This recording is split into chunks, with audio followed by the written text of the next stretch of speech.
isim mausul yang paling universal. Jadi apa saja yang bilang dari bumi ini ditundukkan oleh Allah untuk kepentingan kita. Subhanallah. Dipertegas lagi oleh Allah, wa asbagha 'alaikum ni'amahu, dan Allah menyempurnakan nikmat-nikmatnya kepadamu, nikmat yang zahir, yang kelihatan, wa batinah, dari yang batin. Terus lihat, inilah yang saya jadikan dasar bahwasanya al-hayatu hiya nikmat. Kehidupan itu adalah nikmat. Semuanya ditundukkan oleh Allah untuk kepentingan kita. Kepentingan apa? Yang pertama adalah kepentingan beribadah kepada Allah. Tidak ada sesuatu yang diciptakan oleh Allah di dunia ini, baik yang ada di langit atau yang di bumi, kecuali semuanya itu untuk kemudian kita dalam rangka beribadah kepada Allah. Jadi ketika kita diberikan tugas oleh Allah yang namanya ibadah, wahai saudaraku, ini bukan cek kosong. Kita sudah berikan perangkat nikmat yang luar biasa, nikmat akal, sehingga mudah untuk menangkap Quran dan Sunnah. Nikmat hati, saudara sekalian, kita bisa berpikir yang bersih, ya, mempunyai perasaan yang bersih, sehingga Al-Quran itu turun ke hati. Nazala bi ruhul amin ala qalbika litakuna minal munzirin. Diberikan fisik yang kuat. Jadi kata Imam Hafizahullah, semua itu dalam rangka untuk beribadah kepada Allah. Ketika tidak digunakan untuk beribadah kepada Allah, ketika itulah fitnah yang terjadi. Ketika itulah nikmat berubah menjadi fitnah. Akal yang cerdas akan digunakan untuk menipu dirinya dan menipu rakyatnya. Ketika akal yang cerdas ini tidak digunakan untuk beribadah kepada Allah. Saudara sekalian, dan juga apa yang ada di langit dan di bumi ini digunakan untuk bekal kita sebagai khalifah, pemimpin di muka bumi ini. Wa idza qala rabbuka lil malaikati inni ja'ilun fil ardi khalifah. Adam alaihissalam dan anak keturunannya ketika diberikan wazifah, tugas, fungsi yang bernama khalifah, sekali lagi sekalian, itu tidak dengan cek kosong. Semua dipersiapkan oleh Allah Subhanahu wa ta'ala. Subhanallah. Bahkan di zaman Sulaiman alaihissalam, tentara pasukan yang untuk tegaknya khilafah di muka bumi ini bukan hanya manusia, tetapi sampai burung, jin dan lain sebagainya, dipersiapkan oleh Allah untuk kepentingan kita semuanya. Dan itu bisa terulang Bapak Ibu sekalian, hafizahumullah, ketika kita benar-benar mensyukuri nikmat Allah. Ini yang pertama. Yang kedua dan selanjutnya adalah berbicara tentang namadzij, contoh-contoh kehidupan umat manusia dulu, sekarang, sampai akhir zaman nanti. Kita mulai dari kaum Lut alaihissalam. Saudara, alma, air dengan seluruh bentuknya itu adalah nikmat Allah. Air hujan, ya, air yang ada di dalam bumi, air bapak kita, air ibu kita, dan air kita sendiri adalah nikmat. Tetapi Bapak Ibu sekalian, ketika air itu sebuah nikmat yang besar dari Allah, bahkan al-ma' wal haya, air itu adalah kehidupan. Dalilnya ada dalam surat Al-Anbiya ayat 30. Wa ja'alna minal ma' kulla syai'in hayy. Dan kami jadikan dari air setiap sesuatu yang hidup. Di zaman Nabi Lut alaihissalam bisa berubah menjadi bencana, Bapak Ibu sekalian. Kenapa? Karena kaumnya Lut alaihissalam melakukan kemaksiatan yang tidak ada caranya di dunia ini, yaitu laki-laki condong pada laki-laki, dan itu dilakukan secara jamaah, secara kolektif. Mungkin walaupun itu tetap salah, tidak benar. Ada seseorang yang punya dorongan hawa nafsu laki, cenderung pada laki-laki, karena dalam kondisi tertentu, seperti dalam dunia militer. Dinamakan jundul muaskar. Ketika tentara berada di kamp militer berbulan-bulan, bertahun-tahun, tidak pernah melihat makhluk yang namanya perempuan. Semuanya laki-laki. Mungkin ada orang yang menyimpang secara biologis, secara seksual. Mungkin, walaupun itu tidak benar. Indama kanu fis sujud, ketika sebagian orang berada di penjara bulanan atau tahunan, sehingga tidak pernah melihat perempuan yang adalah laki-laki. Mungkin, namun bila tinggal sebagian orang ada yang terjadi seperti itu. Ini yang terjadi kaum Lut yang ikhwatal iman, melakukan kejahatan seksual laki-laki dengan laki-laki, dan itu merusak fitrahnya, bertentangan dengan fitrahnya, dilakukan secara berjamaah, dilakukan secara kolektif. Ketika mereka semuanya melihat ada perempuan di depannya, perempuan saja, maka ungkapan Al-Quran itu siru dan kamu melihatnya. Maka Bapak Ibu sekalian, berubahlah alma, air, termasuk air hujan yang awalnya adalah nikmat, berubah menjadi bencana, banjir. Kita tahu dalam Ar-Tanur, dapur Bapak sekalian, setiap dapur rumah itu mengeluarkan air. Setiap bumi mengeluarkan airnya. Dan hujan dari langit terus menerus. Digambarkan oleh Al-Quranul Karim di ikhwatal iman, hafizakumullah. Ya, sampai-sampai kalau ini kaum Nabi Nuh sebenarnya apa nih kata Nabi Nuh. Nah, tapi kita kembali pada kaum Nabi Nuh.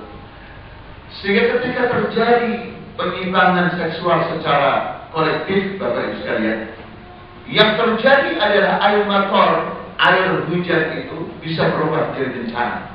Maka redaksinya berbunyi dalam ayat 56 surat An-Nahl.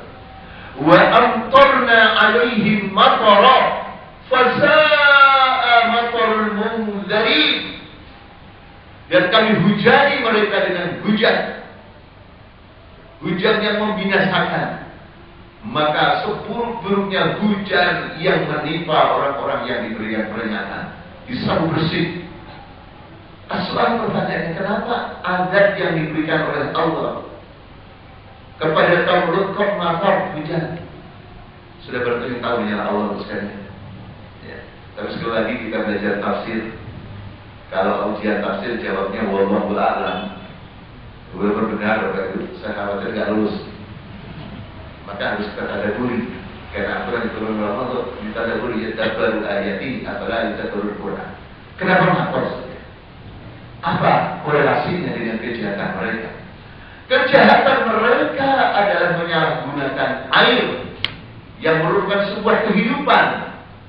Karena kita semua diciptakan oleh Allah dari air bapak dan ibu yang sah, suci, bersih gunanya. Seperti dalam surat Al-Insan.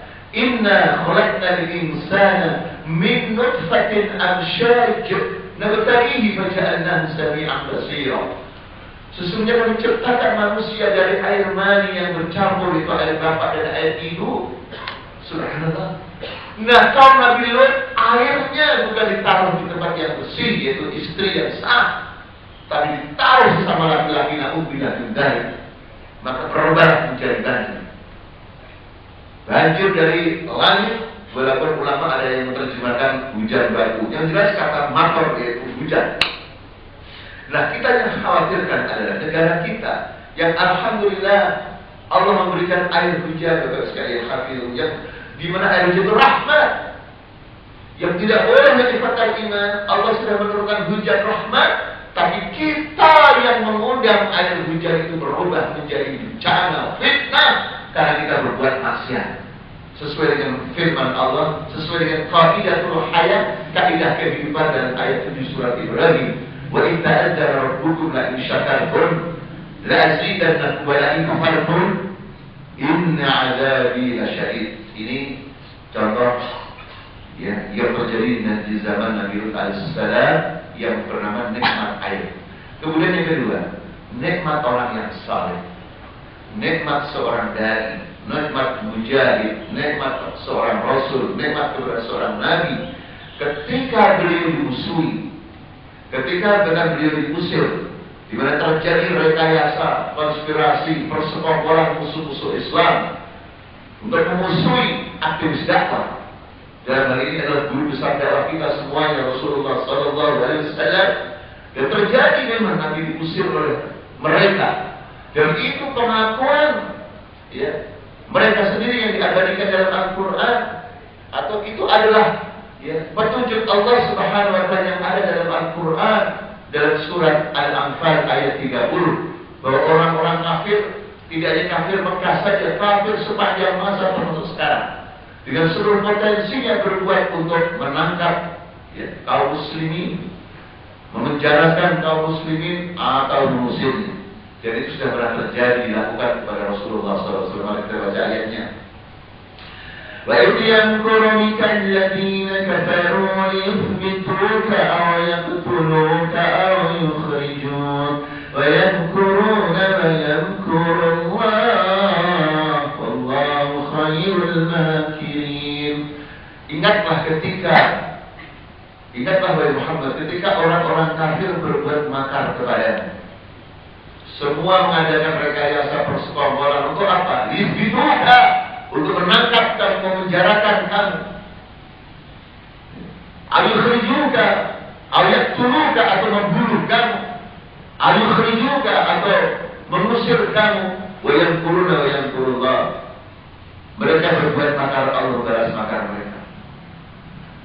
Terus sekalian hati Allah jadi sekalian, nikmat yang termahal di dunia itu cabut oleh Allah dari Makkah, di tengah-tengah kafir Quraisy, dipindahkan ke Madinah, yaitu Rasulullah SAW.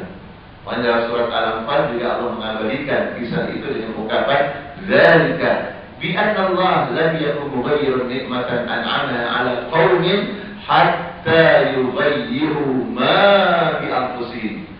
Yang demikian itu Allah tidak akan merubah nikmat yang sudah Allah berikan kepada sebelum mereka merubah sendiri. Jadi mereka yang merusak nikmat dari Allah itu, mereka yang mengundang musibah itu. Dan kita tahu semua pimpinan mereka Abu Jahal akhirnya terbunuh, mendapatkan bencana, terbunuh, terpenggal lehernya dalam perang Badar. Ini yang kedua. Yang ketiga, saudara sekalian, adalah al-mal. Al-mal itu kan khair, Bapak Ibu. Al-mal, apa mal artinya? Yang jamannya adalah amwal, harta. Ibu-ibu menerjemahkan dengan mal, karena kalau tidak punya mal tidak bisa pergi ke mal. Itu khair. Al-Quran sendiri yang mengatakan itu khair. Wa innahu lahubbil khairi lasyadid. Dalam surat Al-Adiyat. Surat yang lain Allah berfirman, in taruka khairan wasiyah. Jadi harta benda adalah khair. Gaji bapak adalah khair. Gaji kita adalah khair. Mata itu khair. Pertanyaan, kapan harta kita itu sebuah kebaikan untuk dunia dan akhirat kita? Pertama, cara mendapatkannya halal. Kedua, cara menggunakannya dalam rangka beribadah kepada Allah. Meskipun mendapatkan halal, tapi caranya untuk berbuat maksiat, setelah itu digunakan untuk berbuat maksiat, maka itu juga fitnah. Atau terbalik ya, Allah. Cara mendapatkannya adalah haram, digunakan untuk kebaikan, itu pun juga fitnah. Untuk amal masjid, untuk kepentingan dakwah, padahal itu harta haram, tetap itu adalah fitnah. Makanya Allah katakan dalam surat Al-Anfal, wa'alamu annama amwalukum wa auladukum fitnah. Ketahuilah bahwasanya harta benda kamu dan anak-anak kamu itu adalah fitnah. Jadi jangan sampai harta benda kita, anak kita bisa menjadi fitnah.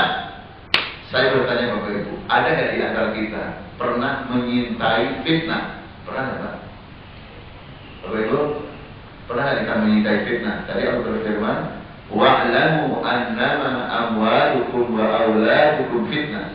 Ketahuilah bahwasanya harta benda kamu dan anak kamu adalah fitnah. Ayat 27 surat Al-Anfal, surat 8. Pertanyaan Pak, pernah kita menyintai fitnah?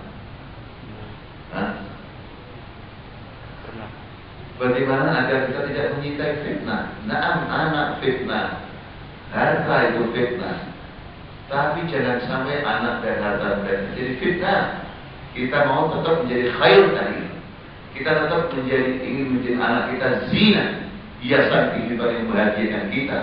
Sesuai dengan surah Al-Kahfi, al-malu wal banun zinatul hayat dunya.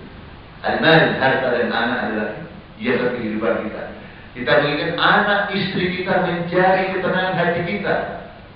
Walladzina yaquluna rabbana hab lana min azwajina wa dhurriyyatina qurrata a'yun waj'alna lil muttaqina imama. Nah, kapan ya ibadah iman? Anak dan harta benda kita itu akan menjadi qurratu a'yun. Jangan menjadi fitnah. Anaknya sama, buah-buah sama anak, hartanya buah-buah. Tapi saudara sekalian, adalah yang menjadikan beda kapan anak itu nikmat dan kapan berubah menjadi fitnah. Kapan harta benda itu menjadi nikmat, tetap nikmat, bukan menjadi karena awalnya nikmat, kemudian berubah menjadi fitnah, saudara sekalian, adalah al-mauqif. Al-mauqif, sikap. Sikap orang yang berbeda itulah yang menjadikan status harta benda dan anak berbeda.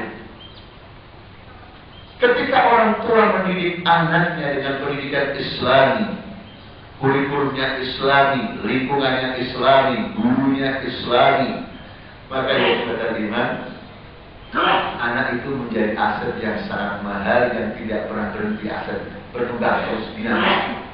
Dalilnya adalah idza mata ibnu Adam in qata'a amaluhu illa min thalath. Jadi ketika anak ada meninggal dunia, terputuslah amalnya, maksudnya terputuslah pahalanya. Kalau amalnya sudah terputus, orang mati masuk bekerja, Pak. Orang mati bekerja tidak takut. Maksudnya pahalanya terputus. Kecuali 3. Di antara 3 itu siapa, Pak? Yang tidak terputus. Waladin sholihin yad'ulah. Nah, mati kita, suatu saat kita mati. Tapi kekayaan kita, aset dunia akhirat kita tidak pernah berhenti. Apa 3 aset di antaranya adalah waladin sholihin yad'ulah, anak yang soleh selalu mendoakan pada orang tuanya. Pertanyaannya, sudahkah kita mempersiapkan anak kita untuk menjadi waladin sholihin? Terbayang nggak Bapak Ibu sekalian, kita punya anak yang soleh sementara tidak tahu Islam? Terbayang nggak Bapak Ibu? Kita punya anak soleh tapi belajar Islamnya cuma 2 jam seminggu. Terbayang kepada iman bila kalau kita punya anak sementara teman-temannya, teman dekatnya adalah teman-teman yang tidak saleh, pacaran, narkoba, tidak aktif berdakwah, tidak aktif tarbiyah, tidak terbayang kepada kita. Karena kita semua ingin selamat, tetapi tidak semuanya orang yang ingin selamat kenyataannya selamat. Kenapa tidak selamat? Karena tidak mengikuti jalannya. Itulah yang dikenal seorang syair yang mengatakan tarjun najata wa lam tasluk masalikaha inna sakinata la tajri al-yabsi. Kamu menginginkan selamat tetapi kamu tidak mengikuti jalannya, itu sama saja ya sesungguhnya ya kapal perahu tidak akan berlayar di daratan. Dia berlayar itu di daratan, di lautan. Kemudian yang keempat adalah setelah al-mal dan barat, nikmatul ukhuwah, nikmat persaudaraan. Kenapa persaudaraan kita katakan nikmat? Al-Quran berbicara. Dan wadkuru nikmatul alaikum, wadkuru nikmatul alaikum, il kuntum apa baru? Ada fa'allafa baina qulubikum fa asbahtum bi nikmatihi ikhwana, pakai nikmat. Jadi sebelum umat Islam itu bersaudara, bermusuhan, maka itu bencana. Makanya di dalam surat Al-Hujurat, dari surat Ali Imran, dalam surat Al-Hujurat ayat 10, kehidupan kita ini akan penuh dengan rahmat, kasih sayang Allah ketika kita bersaudara. Makanya ayatnya innamal mu'minuna ikhwatu fa aslihu baina akhwaykum wattaqullaha la'allakum turhamun. Nah, yang terjadi saudara sekalian, umat Islam di dunia ini bukan karena sedikit, terjadi bencana di mana-mana bukan karena umat sedikit. Umat Islam 1,6 miliar. Tapi permasalahannya, sudahkah mereka bersatu padu? Sudahkah ketika ada kaum muslimin dihujat kita membelanya atau malah senang? Sudahkah ketika kaum muslimin tersandung permasalahan, ya, kita menasihatinya atau menolongnya, atau justru kita menyukuri dan sebagainya, yang jauh daripada konsep ukhuwah? Nabi bersabda, unsur akhaka zaliman aw madluman. Unsur akhaka, tolonglah saudara kamu, zaliman yang berbuat zalim, mazluman atau yang dizalimi. Sahabat bertanya, ya Rasulullah, kalau kita menolong saudara kita yang dizalimi, jelas kita bela itu. Tetapi bagaimana kita menolong saudara kita yang berbuat zalim, berbuat maksiat dalam seluruh bentuknya apa saja? Maka caranya sekalian, kata Nabi, caranya tamna'uhu, kamu harus mencegah, kamu harus melarang. Sehingga kita dengan hafizatullah kehidupan kita di perkantoran, di perumahan kita, di organisasi kita, di jamaah kita, tetap yang lebih dominan adalah nikmat. Meskipun kita tahu semua kita hidup ini bersama manusia, tidak berjamaah dengan malaikat, tetapi ketika kita benar-benar komitmen dengan konsep ukhuwah, maka kita akan selalu diberikan nikmat oleh Allah.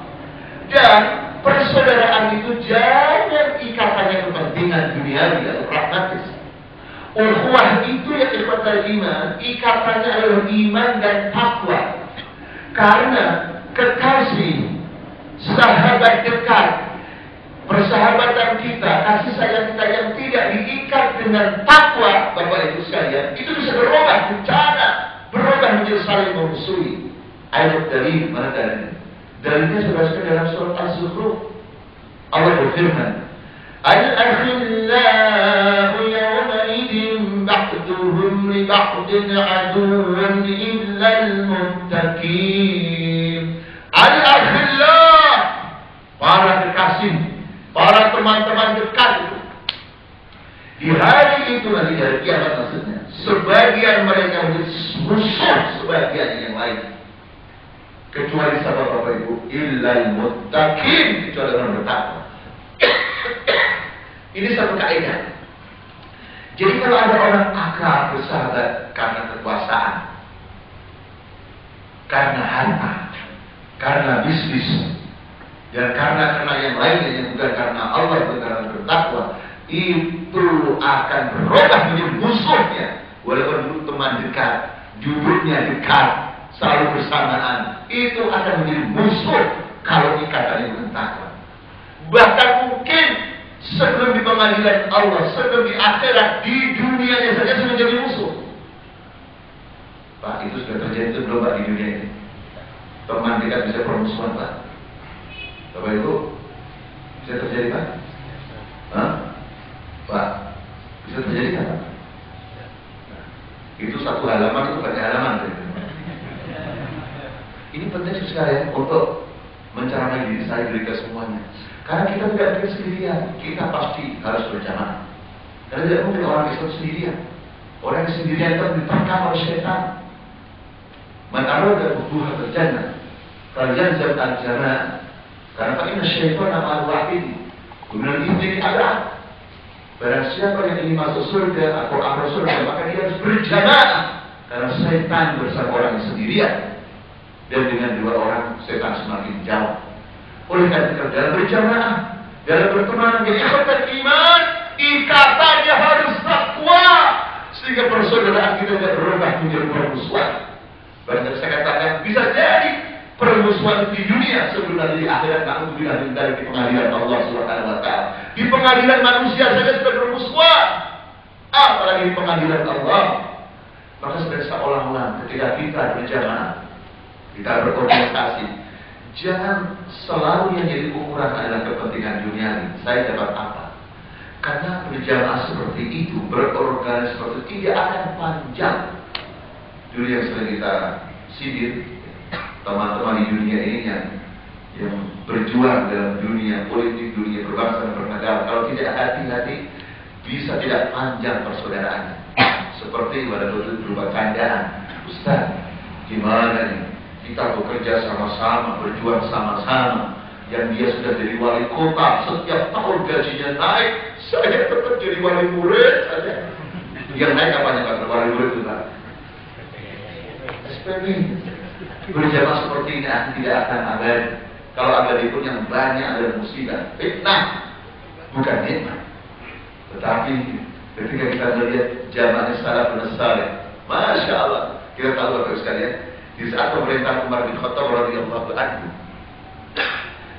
Khalid bin Walid itu menjadi jenderal panggilan perang sejak di zaman Nabi sampai di zaman Abu Bakar As-Siddiq radhiyallahu anhu.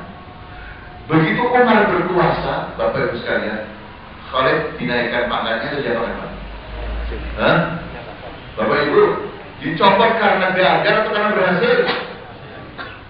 Pak, itu kalau jenderal yang namanya Khalid hidup zaman sekarang, kira-kira menerima atau bikin partai baru? Subhanallah. Apa kata Khalid? Saya berperang bukan karena Umar, tapi karena Allah Subhanahu wa taala. Ikatannya apa? Siap jadi prajurit juga. Siap menjadi komandan jadi prajurit dan tetap semua.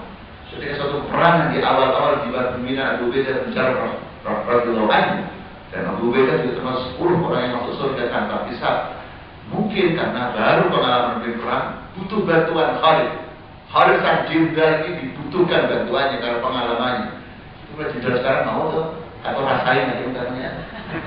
Masih seolah-olah tidak ada jamaah, tidak ada partai, tidak ada organisasi yang melebihi hebatnya jamaah Rasulullah SAW, jamaah sahabat, jamaah salafus saleh. Maka kita harus berkaca pada mereka. Kita tidak punya guru, kita tidak punya ustaz, tetapi guru atau ustaz yang kita cintai dia adalah manusia biasa, bisa benar, bisa salah. Berbeda dengan Rasulullah SAW yang maksum. Maka referensi utama kita dalam berukhuwah, dalam persaudaraan, kita harus menyontoh Rasulullah SAW dan sahabat salafus saleh yang diabadikan dalam Al-Quran dan As-Sunnah. Sehingga dengan demikian kita pada iman. Meskipun kita mempunyai ustaz yang kita cintai, kita hormati dan sebagainya, tapi tidak boleh kita fanatik. Karena yang maksud hanya Rasulullah SAW. Dengan demikian ukhuwah kita, persaudaraan kita tetap sebagai nikmat dari Allah di dunia dan di akhirat. Bahkan di akhirat nanti kita tahu semua sekalian, ketika kaum muslim berkumpul, Allah datang, aina mutahabbuna fi, aina mutahabbuna fi. Mana orang-orang yang bercinta karena aku, karena Allah. Bapak Ibu, ini kalau kita dengan pemahaman dunia saja, akhirat tidak sama dengan dunia sekarang. Kalau ada orang baik-baik, orang semua baik semua. Yang disebut cuma sebagian orang saja. Mana ini orang yang sangat bercinta? Itu menunjukkan apa? Kedudukannya sama atau beda? Nah, beda. Ana mutahabbuna fillah, ana mutahabbuna fi. Oleh karena itu sekalian, kita harus dalam membangun ukhuwah yang bernikmat dari Allah, supaya tidak berubah menjadi fitnah, tidak berubah menjadi permusuhan, harus diikat dengan takwa. Al-akhillah yawmaidin ba'dun li ba'din aduwwun ila muttaqin. Kata Imam Syafi'i yang termasuk dengan mewaspadai nikmat Allah yang begitu mahal berubah menjadi fitnah, bencana, dan yang merubah kita sendiri karena isim dhahirnya dikembalikan kepada manusia, kepada Allah. Inna Allah yughayyiru ma biqaumin hatta yughayyiru itu manusia sebelum mereka merubah dirinya sendiri. Terus kan hati-hati, semoga kita semua dan anak keturunan kita dan saudara-saudara kita sama aktivis dakwah, sama aktivis jihad, sama aktivis amal Islami disatukan oleh Allah Subhanahu wa taala, tetap berjuang di jalan Allah Subhanahu wa taala, dan semoga ikatan kita benar-benar ikatan takwa, bukan sekedar ikatan kepentingan dan soal. Kita tutup dengan doa majelis. Subhanallah, asyhadu an la ilaha illa anta, astaghfiruka wa atubu ilaik. Assalamualaikum warahmatullahi wabarakatuh.